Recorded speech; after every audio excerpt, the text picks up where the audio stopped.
Assalamualaikum warahmatullahi wabarakatuh. Halo semuanya, kembali lagi di Podo TI, podcast ngobrolin teknik industri. Bersama saya, Azita, sebagai host pada episode podcast kali ini. So, today kita ada special guest nih. Nah, special guest kita ini itu merupakan mahasiswa Universitas Islam Indonesia, khususnya dari teknik industri. Nah, sebelum Sobi ini semakin penasaran, langsung aja kita panggil Mas Rauf dan juga Mas Mahdi. Oke, thank you Mbak Zita. Halo teman-teman Sobi. Perkenalin, aku Arauf dari Teknik Industri 2023. Dan saya Mahdi dari Teknik Industri 23. Nah, kalau boleh tahu Mas Rauf dan juga Mas Mahdi ini itu sedengar saya pernah mengikuti study case di UPI Bandung, benar? Oke, benar. Nah, boleh diceritain nggak gimana prosesnya? Dari awal dulu nih ya? Ya, dari judul ide mungkin boleh. Oh, judul. Sebenarnya kalau dari judul kita langsung ke intinya gitu loh. Jadi kita ngebawa ide terkait satu pintu. Sebenarnya topiknya sendiri itu ngebahas gimana kita jawab tantangan terkait humanitarian supply chain, khususnya di bidang logistik, di bidang kebencanaan. Nah, waktu itu tuh lomba pertama kali ditawarin sama Bu Putri Dwi Anissa waktu saya kelas P32 sama beliau. Saya ditawarin mau nggak ikut ini gitu, ikut esai, karena waktu itu dikiranya adalah esai, kami kiranya juga itu esai, ternyata yang untuk mahasiswa itu study case. Tapi udah mulai nih, yaudah gas aja gitu. Terus kita join lombanya, saya hubungin Mahdi dan Rajab, ternyata kita klop ya. Iya. Kita klop itu ngebahas pertama agak tantangan di nama grup nggak sih? Ya, nama grup. Ini satu hal unik. Nama grup kita adalah Jametan. Mungkin Mahdi mungkin kasih tahu apa arti Jametan. Jadi ada filosofinya. Jadi Jametan itu daerah asal usul kita masing-masing. Jadi saya dari Jakarta, adalah Rajab yang tidak ikut bersama kita sekarang. Rajab itu dari Medan dan Mas Rauf dari Kalimantan. Jadi kita bawa nama grup itu tapi kayak klub udah gas aja gitu, pakai nama Jametan. Nah terus kita itu waktu itu bedah study case-nya, yang mana dari hostnya itu Forum Respon Cepat Nusantara, sebuah forum yang basis mereka itu di wilayah Indonesia Timur, ada Pulau Sulawesi, Papua sama NTT. Nah mereka itu punya constraint atau challenge, ketika mereka mau akses ke daerah-daerah tersebut, khususnya waktu kena bencana, agak sulit karena aksesnya nggak ngerata, jalannya sulit, terus juga kalau misal lagi bencana jalannya rusak, otomatis harus cari jalan lain. Next, karena jalannya nggak bisa, gimana caranya logistik itu bisa sampai sana? Nah, belum lagi daerah sana juga nggak ada jaringannya, gitu. Masih sedikit yang ada jaringan. Nah, mereka udah punya ide tuh, mereka punya aplikasi namanya Relief Map ID, yang mana mereka fokusnya adalah masyarakat atau relawan yang ada di daerah tersebut itu bisa melapor. Tapi kalau nggak ada jaringan kan nggak bisa ngelapornya. Nah, ini salah satu constraint mereka. Terus juga drone. Mereka punya inovasi drone yang mana barang itu disalurkan lewat drone. Jadi kalau misal Mbak Zita atau teman-teman pernah lihat video logistik dari negara-negara luar ke Palestina pakai pesawat, nah ini pakai drone gitu.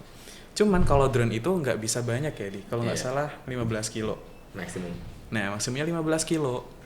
Jadi nggak bisa banyak tuh, sedangkan masyarakatnya banyak nih yang butuh. Nah ada beberapa masalah, itu kita peringkatin ya, antara solusi dengan masalahnya. Sampai dari semua masalah, kita mengambil inisiatif atau kesimpulan, nggak semua masalah itu layak diaplikasikan, karena hostnya mereka atau subjeknya itu cuman forum, bukan company, bukan enterprise. Funding mereka terbatas, bergantung pada kesukarelawanan. Jadi gimana caranya dengan dana seminim mungkin itu bisa maksimumin usaha mereka gitu. Nah terus kita punya fokus ke dua solusi. Yang pertama, gimana Relief Map ID yang tadinya itu nggak bisa diakses, kalau nggak ada jaringan itu tetap bisa diakses meskipun nggak ada jaringan. Terus mereka udah punya gudang itu tersebar di desa-desa. gimana kita manfaatin gudang itu sebagai solusi preventif, even kalau misal di jalanan atau di infrastrukturnya rusak, akses logistik itu nggak nyampe ke sana, mereka masih punya cadangan bisa pakai di gudang. Jadi gudangnya nggak pasif gitu. Di dua ide tadi itu sebenarnya awalnya adalah solusi terpisah. Kita gabungin jadi satu. Di Relief Map ID yang mereka bisa melapor meskipun tanpa jaringan itu karena yang awalnya by cloud gitu Mbak. Kita manfaatin atau menambah kapasitas lokal dulu. Jadi secara otomatis dari lokal itu bisa masuk ke cloud kalau misal jaringan itu tersedia, atau misal kayak barnya masih 1, 2, nah itu bisa langsung auto. Tapi kalau nggak ada, nah dia masuk ke lokal, sehingga relawan atau masyarakat yang awalnya constraint kayak aduh ini lagi mau input data nih tapi ternyata nggak ada jaringan, terus ya udah datanya hilang gitu aja, nggak ke input. Tapi sekarang transformasi kita adalah gimana supaya itu nggak terjadi dan tetap efektif, apalagi kalau misal daerah itu lagi terkena bencana.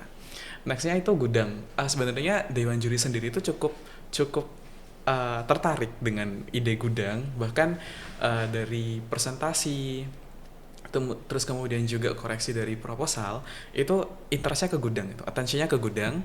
Mungkin kalau saya lihat dari ide-ide yang lain juga mereka fokusnya ke teknologi gitu, sedangkan kita adalah gimana ide gudang ini nggak hanya pasif, kita manfaatin yang mana gudang itu kan dipakai untuk logistik permanen ya, untuk obat, untuk tenda, untuk bahan pangan dan lain-lain. Nah space-nya itu kita pakai buat masyarakat tapi bisnis. Bisnis ini artinya berarti masyarakat tetap membayar meskipun nggak dengan harga yang tinggi. Masyarakat kan berpenghasilan, entah itu daerah kebunan, pertanian, mereka bisa nyimpan itu di sana. Jadi kita menyewakan sewa logistik, nanti revenue-nya dipakai oleh Relief Map ID atau forum untuk operasional. Dan ini adalah bisnis social enterprise. Kita seringkali ngenegasin ke Dewan Juri bahwa konteks harga itu nggak boleh ideologinya adalah komersial atau nyari keuntungan, tapi gimana biar bisa revenue itu dipakai di Relief Map ID, sehingga ketika ada transformasi Relief Map ID itu kan tetap butuh dana. Mereka nggak terbatas pada sumbangan bisa dialokasikan full untuk para penerima manfaat, sedangkan operasional itu mereka bisa mandiri independen di funding gitu. Kurang lebih kayak gitu Mbak. Oke. Idenya bagus banget, so brilliant. Oke. Nah, buat Mas Mahdi nih, aku pengen tahu kegiatan selama proses study case tuh ada apa aja sih? Boleh tolong dijelasin nggak? Jadi saya ceritain dari awal banget ya. Iya, boleh. Pokoknya pas hari apa itu, kayak ya pokoknya suatu hari lah. Tiba-tiba Rauf nelfon, "Di, mau ikut lomba nggak? Ayo gas." Dia ngebuat grup. Habis itu pertama kali itu kita kumpul di MIPA. Di situ kita bahas, ini lomba apa nih? Kita baca-baca guidebooknya. Kan tadi udah dijelasin ya, dapet lombanya dari mana sama Rauf. Kayak kita baca, mengenai logistik. Habis itu kita cari tahu kayak kalau FRCN, Forum Respon Cepat Nusantara ini itu apaan, dan di situ tuh pokoknya di meeting pertama kami tuh kita ya nyari ide tapi untuk raw-nya aja, untuk yang masih mentahannya, Gambaran kasar lah ya. kasar. Habis itu nextnya besoknya kita meeting lagi di Perpus. Habis itu di situ kita baru dapat tuh ide matangnya tuh kalau warehouse social enterprise ini tadinya kita mau mengaplikasikan AI juga kan. Jadi yang untuk satu yang offline ID, Relief Map ID ini kita mau aplikasikan AI, tapi dengan baca-baca lagi, dengan analisis lagi, kalau itu tidak feasible. Karena AI itu kan ya mungkin booming sekarang, tapi benar-benar itu untuk non-government organization atau organization yang sangat tidak komersial ya. Itu nggak bakal mungkin possible dan feasible juga. Kalau pemerintah bisa ya? Kalau pemerintah nggak bisa ya? Pemerintah bisa seharusnya pemerintah. Nah, di situ habis itu kita bagi kerjaan lah. Jadi ada Rajab yang ngerjain bagian introduction untuk tahap proposal yang pertama. Jadi untuk aku ngerjain bagian analisis dan Mas Rauf ngerjain solution. Nah, Saling melengkapi ya. saling melengkapi. Mas Mahdi ini nih, jago banget analisisnya. Dia udah puluhan kali ikut business case soalnya. Jadi Enggak, saya percayain analisis ke beliau. Analisis kamus perempuan bisa? Apa itu? Jago mbak. Astagfirullah. 5 tahun ya, Di? Apaan? Aduh, nggak ngerti aku. Oke, next, back to the topic. Tadi dari situ, terus Dari situ, ya pokoknya kita meeting lagi kita ya so on, pokoknya selalu meeting di perpus nyampe selesai, kita selesai buat proposal juga hari Sabtu ya. Ya Maybe. Oh iya, hari Sabtu kita Sabtu bukan? Iya, Iya, Sabtu. iya. Kita bareng-barengan ini apa namanya? ngerjainnya. Enggak, Bukan. staffnya. Ah, oke. Bikin foto.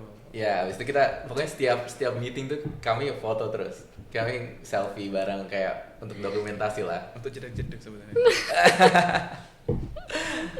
Nah, habis itu ini lombanya agak cepet juga ya. Jadi dia 3 hari tuh langsung keluar. Oh, prosesnya cuma 3 hari. Proses pengerjaannya? Enggak, proses Seleksi seleksinya, proposal. seleksi proposalnya 3 hari. Oke, terus Dan pasti itu kita nggak nyangka ya. Kita nggak expect untuk lolos karena waktu pembuatan proposal itu kan ada guide-nya mbak. iya. Kita satu miss, yaitu di bagian risk and mitigate. Yeah. Kita malah masukin sustainability. Nah nggak tahu, mungkin ada sedikit alternatif ke bayar kali ya. Yeah. Nah jadi kita kayak yaudah guys, nggak usah berharap lah buat lolos ya gitu.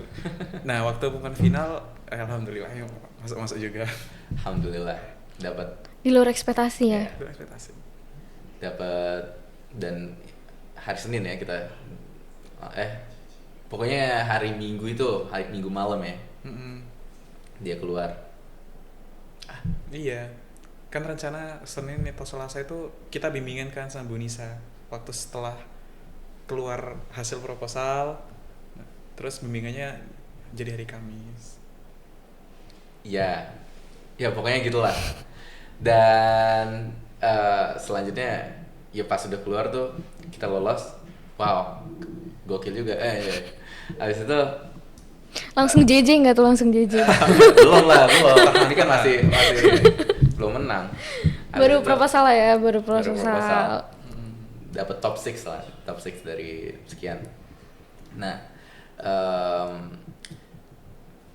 pokoknya setelah itu tuh kita langsung karena aku sedang kelas, jadi Mas Rauf sama Rajab yang pergi ketemu Miss Nisa. Bu Nisa. Ah, oke. Nah, di situ kita udah tahu tuh kayak di mana kita titik lemahnya di mana dan apa aja yang harus diimprove. Kita ikutin apa katanya Miss Nisa ya.